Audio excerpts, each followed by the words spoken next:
The 10-year anniversary of Parkway Drive's Deep Blue just recently passed, and with it, I have gained a new retrospective on the genre that I love so much.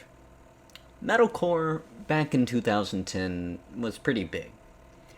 You had mega scene groups like Asking Alexandria and We Came as Romans and Devil Wears Prada, Attack Attack, things like that, dominating most of the headlines. But I'm not talking about that type of metalcore today. That's really its own beast entirely. The type of metalcore that was not necessarily as commercially profitable as scenecore at its peak is melodic metalcore. And despite it not being nearly as popular, it's still being played today around the world, and I can't say the same for scenecore. The melodic metalcore that was big before the scene explosion had plenty of big names at its time, like Killswitch, As I Lay Dying,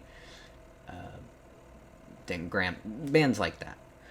August Burns Red was a massive one, but they became even bigger at the same time as the scene explosion in the 2010s with their album Constellations. I mean, that one really set them up big.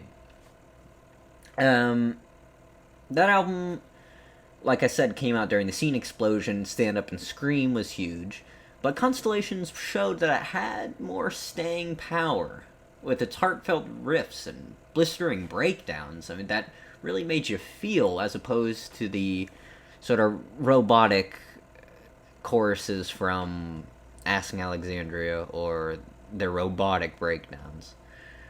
They were goofy too. Maybe robotic's a bad word for the breakdowns. Not so much the choruses. But this type of at the gates core in 2010 was pretty big, and it's still played today. Metalcore, if we're talking in terms of commercial popularity today, the At the Gates core is still, sort of in the background, but today I'd say the biggest bands are like that of progcore.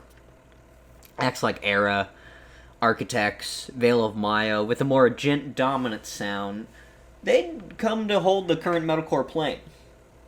The lyrics became more introspective and hardcore-leaning, often championing like cause, like climate change, something like that. It's different than the typical metal melodramatic storytelling, about doom and wizards and robots and the devil and things like that. Riffs changed as well. Polyrhythms became much more popular, thanks to Meshuggah and Periphery. Playing became a lot more technical. Breakdowns even became more confusing. What was just a simple chugga chugga 0-0, maybe a 1 every now and again, is filled with all sorts of licks in between. Frankly, it can be a little confusing as to when to headbang. Albums like Lost Isles by Ocean's 8 Alaska, for instance, it sometimes is impossible to headbang at the right, so-called right times because it's so confusing.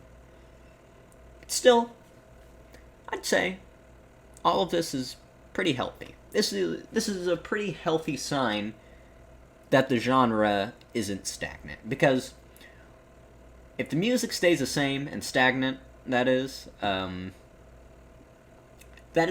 the indicator of a genre unable to evolve. So at least I can say I'm thankful that metalcore has yet to do that.